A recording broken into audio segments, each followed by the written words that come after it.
Hello guys, आप लोग का स्वागत है आपके अपनी यूट्यूब चैनल टॉपर्स इन पर। तो जैसा कि आप सभी लोगों को पता है कि यूपी बीएड एंट्रेंस एग्जाम 2022 का जो ऑनलाइन आवेदन प्रक्रिया है वो शुरू हो चुकी है। लेकिन आप लोग ऑनलाइन आवेदन करें उसके पहले कुछ चीज़ें जो इंपॉर्टेंट चीज़ें हैं वो आप लोगों को जान लेना काफ़ी ज़्यादा जरूरी है। छात्र जो हैं इस बार बीएड एंट्रेंस एग्जाम की तैयारी कर रहे हो या अपना जो है एडमिशन करवाने जा रहे हो, तो सभी लोग तो पहले इस चैनल को सब्सक्राइब करिए ताकि आप लोगों को ना तो एंट्रेंस एग्जाम में कोई दिक्कत हो, ना उसकी तैयारी में कोई दिक्कत हो, और ना ही जब आप काउंसलिंग करवाएं तो वहां पर आपको कोई दिक्कत हो, और ना ही सब्जेक्ट कॉम्बिनेशन चूज करने में कोई दिक्कत हो। तो आप लोग चैनल को जरूर सब्सक्राइब करें। तो चलिए देर नहीं करेंगे और स्टार्ट करेंगे आज की वीडियो को। सबसे पहले तो एक सबसे बड़ा बदलाव जो हुआ है वो यही हुआ कि हर बार जो है लखनऊ यूनिवर्सिटी जो है बीएड एंट्रेंस एग्जाम करवाती थी, लेकिन अब की बार जो है महात्मा ज्योतिबा फुले रुहेलखंड विश्वविद्यालय बरेली जो है अब की बार एंट्रेंस एग्जाम कंडक्ट करा रही है। कुछ चीजें और भी इसमें बदलाव हुई हैं, उनको हम लोग जान लेते हैं क्या क्या चीजें हैं। और यहां लिखा है कि ऑनलाइन आवेदन पत्र भरने है तो निर्देश पुस्तिका यानी कि जो विज्ञापन है वो पूरा का पूरा यहां पर जारी कर दिया गया है। यहां पर कई सारी लोगों के द्वारा जो है आपको शुभकामनाएं भी दी गई हैं,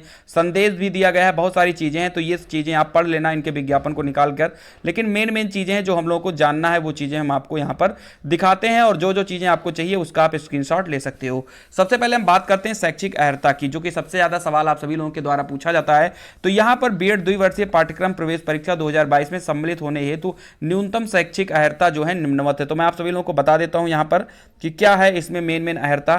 तो आप सभी लोगों के पास, आप चाहे बीए हैं, जो भी हैं, बीएससी हैं, जो भी हैं, आप सभी लोगों के पास में 50% ग्रेजुएशन में मार्क्स आपके होने चाहिए। अगर आपके 50% मार्क्स ग्रेजुएशन में नहीं है तो आपके पोस्ट ग्रेजुएशन में, यानी कि अगर आपने पीजी किया हुआ है तो आपके उसमें 50% मार्क्स होने चाहिए। ठीक है, ये चीजें यहां से आप देख लीजिए। इसमें लिखा है कि विज्ञान, सामाजिक विज्ञान, मानविकी वर्ग में सामान्य एवं पिछड़ा वर्ग है तो न्यूनतम 50% अंकों के साथ विधि द्वारा स्थापित किसी विश्वविद्यालय की स्नातक उपाधि अथवा स्नातकोत्तर उपाधि, बी एवं बीटेक अभियंत्रिकी में गणित एवं विज्ञान में 55%। यहां पर बताया गया है कि अगर आप बी एवं बीटेक हैं अभियांत्रिकी में गणित एवं विज्ञान तो आपको 55% चाहिए, बाकी सभी को 50% चाहिए ग्रेजुएशन में। अगर आपका ग्रेजुएशन में 50% से कम है, मान लीजिए 48 है, 49 है, तो आप लोग जो है पोस्ट ग्रेजुएट में अगर आपका 50% है, आपने किया है, तो भी आप यहां पर अप्लाई कर सकते हैं। वहीं पर जो अनुसूचित जाति एवं जनजाति हैं यानी एससी और एसटी हैं, इन लोगों के लिए कोई भी मिनिमम नहीं है। आपका ग्रेजुएशन में कितना भी नंबर हो कोई फर्क नहीं पड़ता है, आप लोग जो है अपना यहां पर एडमिशन ले सकते हैं। बाकी और भी यहां पर महत्वपूर्ण चीजें दी गई हैं,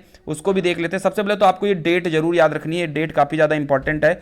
आपका जो आवेदन है वो 15 अप्रैल, विज्ञापन की तिथि 15 अप्रैल यहां दी गई है। आवेदन जो है आपका 18 अप्रैल यानी आज से शुरू हो गया है, और 15 मई तक जो है यहां पर आवेदन आपका शुरू होगा। और विलंब शुल्क के साथ में आप जो है 20 मई तक जो है अपना आवेदन करवा सकते हैं। प्रवेश पत्र जो है आपको 25 जून को मिलेगा, और प्रवेश परीक्षा यानी उसकी डेट भी घोषित कर दी गई है। 6 जुलाई को आप सभी लोगों का जो है एग्जाम होगा, यहां पर दे दिया गया है। और साथ ही साथ जो रिजल्ट है वो 5 अगस्त को जारी कर दिया जाएगा। तो सब कुछ डेट आपको दे दी गई है, तो आप इसका स्क्रीनशॉट ले सकते हो अगर आपको चाहिए तो। और यहां पर और भी चीजें बताई गई हैं, और ये चीज इंपॉर्टेंट ये बताई गई है कि अगर इन डेट में कोई भी चेंजेज होते हैं तो वो सारे चेंजेस जो हैं आपके, ये आपका रुहेलखंड विश्वविद्यालय करेगा, और उन्हीं के अधिकार में ये सारे चेंजेस होंगे। अगर ये डेट बढ़ती है, घटती है, कुछ भी चीजें होती हैं तो वो सब इन्हीं के जिम्मे होगा। वहीं पर एक सबसे बड़ा बदलाव और एक अच्छी खबर मैं बता सकता हूं, जो भी इस बार बीएड करने जा रहे हैं, वो अच्छी खबर ये है आप सभी लोगों के लिए कि जो अब की बार आपका आवेदन करने की शुल्क है उसको 500 रुपए घटा दिया गया है। जो जनरल और ओबीसी वाले छात्र हैं उनको पहले 1500 रुपए देना होता था, लेकिन इस बार 500 रुपए आपकी घट गई है और 1000 रुपए है। वहीं पर जो एससी और एसटी वालों को 750 रुपए दी जाती थी वो अब की बार 500 रुपए हो गई है, और अन्य राज्यों के समस्त वर्गों के अभ्यर्थियों के लिए 1000 रुपए फीस रखी गई है। वहीं पर यहां पर देख लीजिए, अगर आप लेट करते हैं, विलंब शुल्क के साथ आप अपना जो है करवाते हैं आवेदन, तो आपको 1600 देना है जनरल और ओबीसी वाले छात्रों को, और 800 रुपए देने हैं एससी एसटी के लिए, और समस्त राज्यों के जो और भी जो है यहां पर अभ्यर्थी हैं उन लोगों को 1600 रुपए देने हैं। तो जो इंपॉर्टेंट चीजें हम आपको बता देते हैं। यहां पर और भी इंपॉर्टेंट महत्वपूर्ण निर्देश दिया है कि प्रवेश परीक्षा है तो ऑनलाइन आवेदन के पूर्व अर्हता संबंधी निर्देशों को अवश्य पढ़ लें जो वेबसाइट पर दिए गए हैं। ये चीजें यहां पर बताया गया है। और इसमें एक चीज और बताई गई है कि आपको अपनी ईमेल आईडी और मोबाइल नंबर अपने डालना है बिल्कुल सही तरीके से, ताकि कोई भी सूचना होगी तो वो आपको ईमेल आईडी और मोबाइल नंबर पर आप सभी लोगों को मिल जाया करेगी। दूसरी चीज मैं आपको बता दूं कि जो भी छात्र अपियरिंग में है, फाइनल ईयर, मान लीजिए आप ग्रेजुएशन के फाइनल ईयर में हैं और आप चाहते हैं कि हम आवेदन करें, तो बिल्कुल आप आवेदन करिए। ठीक है, कोई दिक्कत वाली बात नहीं है। अगर आपका अपियरिंग है तो आप आवेदन कर सकते हो। बस अर्थ आप लोगों के लिए जो यहाँ पर एक मेन चीज बताई गई है उस चीज को हम दिखा देते हैं। यहाँ पर जो मेन चीज आपके लिए यहाँ पर है, बिल्कुल मैं यहाँ ऊपर ही ले चलता हूँ और आपको मैं दिखा देता हूँ। ये देख लीजिए, यहाँ पर बताया गया है कि ऐसे अभ्यर्थी भी जो है यहाँ पर आवेदन कर सकते हैं। जहां पर आप देख लीजिए ऐसे अभ्यर्थी आवेदन कर सकते हैं जो अंतिम वर्ष में है, ठीक है। लेकिन आप सभी लोगों की जो अर्हता है वो काउंसलिंग के पहले आप लोगों की हो जानी चाहिए। यहाँ पर बताया गया जैसे मान लीजिए आप लोग फाइनल ईयर में हैं और अब की बार आपने पेपर दिया है या पेपर देने वाले हैं, ठीक है, तो जब आपका काउंसलिंग होगी तब आपके पास फाइनल ईयर की मार्कशीट होनी चाहिए, फिर चाहे वो नेट वाली ही कॉपी हो, कोई ऐसा नहीं कि आपके पास ओरिजिनल मार्कशीट हो, अगर नेट वाली कॉपी है तब भी आप लोग काउंसलिंग प्रक्रिया में भाग ले सकते हैं। चलिए वहीं पर आ जाते हैं आगे की तरफ, और भी इसमें जो इंपॉर्टेंट चीज़ें हम उसको देख लेते हैं, और यहाँ पर क्या क्या करना है, फॉर्म कैसे भरना है, वो चीज़ें यहाँ पर स्टेप बाय स्टेप आपको समझाया गया है, तो वो आप देख सकते हैं। आप अपना नाम, माता का नाम, जन्म तिथि, ये सब बिल्कुल सही से भरिएगा। एक चीज़ और बता दूं, ऑनलाइन आवेदन करते वक्त हर एक अपना नाम, पिताजी का नाम, मम्मी जी का नाम, जितना भी नाम है, डेट ऑफ बर्थ, ये सब बिल्कुल करेक्ट भरना है, नहीं तो फिर दिक्कत हो जाएगी और बाद में संशोधन करने में बहुत ज़्यादा समस्या होती है। ये चीज़ सभी लोग जान लीजिए, नहीं तो फिर दिक्कत हो जाएगी। 2 बार 3 बार चेक कर लीजिएगा तब भरिएगा, कोई दिक्कत वाली बात नहीं है, ठीक है। वहीं पर हम बात करते हैं, ये सब तो आपको भरना ही है, आप भर लेंगे, उसमें कोई दिक्कत वाली बात नहीं है। चलिए अब यहां पर हम बात कर लेते हैं आरक्षण की। आरक्षण यहां पर बताया गया है कि ऊर्ध्वाधर आरक्षण यानी जो वर्टिकल रिजर्वेशन है, बीएड पाठ्यक्रम में प्रवेश हो तो अनुसूचित जातियों को 21%, अनुसूचित जनजातियों को 2%, अन्य पिछड़ा वर्ग को 27% एवं आर्थिक रूप से कमजोर छात्रों को 10% की आरक्षण यहां पर दिया गया है। वहीं पर दिव्यांग वाले लोगों को यहां पर आरक्षण दिया गया है, जो शारीरिक रूप से दिव्यांग उनको न्यूनतम 40% की विकलांगता उनकी होनी चाहिए, और दृष्टिहीन अभ्यर्थियों हेतु समस्त प्रवेश सीटों का 5% आरक्षण जो है यहाँ पर दिया जाएगा।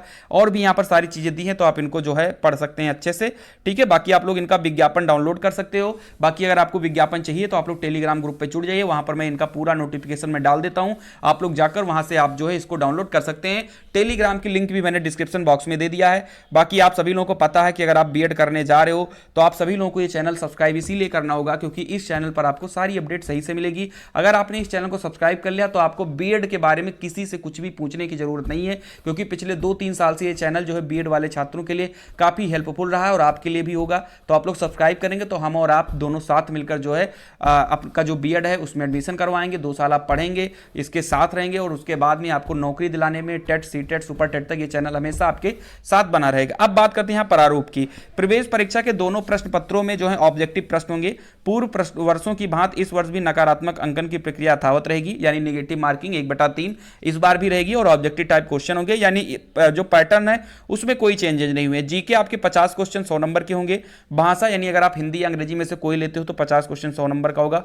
टोटल फर्स्ट पेपर 200 नंबर का होगा जो कि 3 घंटे का होगा। उसके बाद में एक पेपर और होगा, यानी कि दो पेपर इसके होते हैं। टोटल यहां पर 400 नंबर का पेपर होता है। 100 नंबर आपके पहले पेपर में हुए। दूसरा पेपर आपको देना होगा जनरल एप्टीट्यूड टेस्ट जो कि 100 नंबर का होगा। साथ ही साथ विषय योगदानी, अगर आप बीएससी की हैं तो आपको साइंस का मिलेगा पेपर 100 नंबर का। अगर आप लोग बीए की हैं तो आर्ट का मिलेगा, बीकॉम की हैं तो कॉमर्स, ये सारी चीजें यहां पर मिलेगा। और एजी की हैं तो कृषि। तो यहां पर भी 50-50 क्वेश्चन रहेंगे जो कि 100-100 नंबर के रहेंगे। यहां भी 3 घंटे का समय आपको दिया जाएगा, ठीक है। अब आप यहां पर देख सकते हैं, और यहां पर आपको कुछ भारांक भी दिए गए हैं, जैसे कि राष्ट्रीय या राज्य स्तरीय अंतर विश्वविद्यालय खेलकूद की प्रतियोगिता में भाग लेने वाले अभ्यर्थियों को दिया गया है। अगर आप प्रथम स्थान आते हैं तो 15 अंक की छूट है, द्वितीय पर 10, तृतीय पर, ये सारी चीजें यहां पर दी गई हैं। वैसे अगर आपके पास एनसीसी है तो भी यहां पर छूट की बात की गई है। अगर एनसीसी का सी है तो 15 अंक मिलेंगे, बी है तो 10 अंक मिलेंगे। राष्ट्रीय सेवा योजना के अंतर्गत ये सारी चीजें आप यहां पर पढ़ सकते हैं, उसमें भारांक आपको दिया जाएगा। और भी यहां पर सारी चीजें दे दी गई हैं। कौन कौन से विश्वविद्यालय हैं इसमें उसकी बात किया गया है। एग्जाम सेंटर आपका कहां कहां पड़ेगा वो यहां पर नाम भी दे दिया गया है। अगर आपको कोई क्वेरीज है तो आप यहां पर कांटेक्ट भी कर सकते हैं उनको, ठीक है। तो ये सारी अपडेट है। बाकी अगर आपको इससे रिलेटेड कोई भी आपको कंफ्यूजन है तो आप मुझे इंस्टा पर फॉलो करके वहां भी क्वेश्चन पूछ सकते हो। कमेंट बॉक्स में भी आप जो है कमेंट अपने जो है क्वेश्चन को डाल सकते हैं, ठीक है। आप सभी लेके जो भी क्वेरीज है आप उसको डाल सकते हैं। बाकी इतनी सारी अपडेट थी और मुझे उम्मीद है कि आपको ये सारी वीडियो जो है हेल्पफुल लगी होंगी। तो वीडियो को लाइक करना है और चैनल पर अगर नए हैं तो सब्सक्राइब जरूर करना है।